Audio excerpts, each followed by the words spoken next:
ओडिया भजन world channel रे आपण मानक अनेक अनेक स्वागत। आपण देखि परथिबे आज मु आसी देवीद्वार गोटे पिकनिक स्पॉट जोटा कि आपण देखिले जानि परिबे आ भल लागियो आपण मानकु। जदि भल लागिला आपण माने कमेंट करिवे, जे न भल लागिला तथापि कमेंट करिवे। ठीक अछि, चलन देखिबा देवीद्वार। फास्ट मु पहुंचथिली मंदिर बुलथिली फास्ट हला। मंदिर बुलला परे सब जगह बुल देखिथिली। मोर सबुठ भल लागिला फोटोशूट पई बेस्ट जगह। फोटोशूट हो ना मैरेज रिसेप्शन पार्टी एटा तो बर्तमान शीत दिन आप देखुए आम मैंने सब जगह बुलाप जाऊे।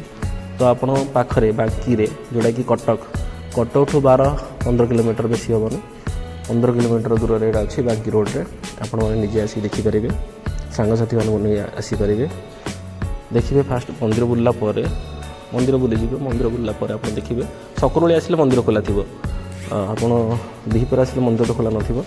मु तो दिहीपर आसी पहुँचली तो मंदिर बंद थिला। तो मंदिर बुलला परे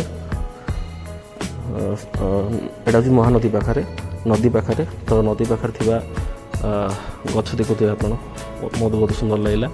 तो मु फास्ट गछ बुलिली सबुआड़े बुलला परे गली नदी साइड की नदी साइड रे देखुथिबे आपण नदी साइड रे केडा सुंदर जगह मस्त जगह आपण देखिबे। तो फोटोशूट पे बेस्ट जगह मत तो बहुत भल लगे गाड़ी बुल आपण देखु आप देखिए जो भल लगे कमेंट करेंगे न भल लगे कमेंट करेंगे सांग मैंने सेमती किसी ना आपण जो भल लगे निश्चित कमेंट करेंगे। देखु मत कहतु जगह केमती लगे यदि आपको भल लगी जगहटा मत लगुच आपको भल लगी आप देखु एंजॉय करूँ। आपण मैंने देखु नदीर पानी केते सुंदर पानी बढ़िया लगे देखापी। फोटो तो उठेले मजा आसी जीव सांग मैंने आप निजे आसतु निजे देखु तापर कहे केमती लगे। आ एड्रेसटा मुझे डिस्क्रिप्शन दे देती आप देखिपारे एड्रेस आ लोकेशन आप निजे आसिक जापर। जदि वीडियोटी आपण मानक भल लगी तो प्लीज़ सब्सक्राइब करेंगे लाइक करेंगे कमेंट करेंगे जमा भूलें नहीं। Thank you.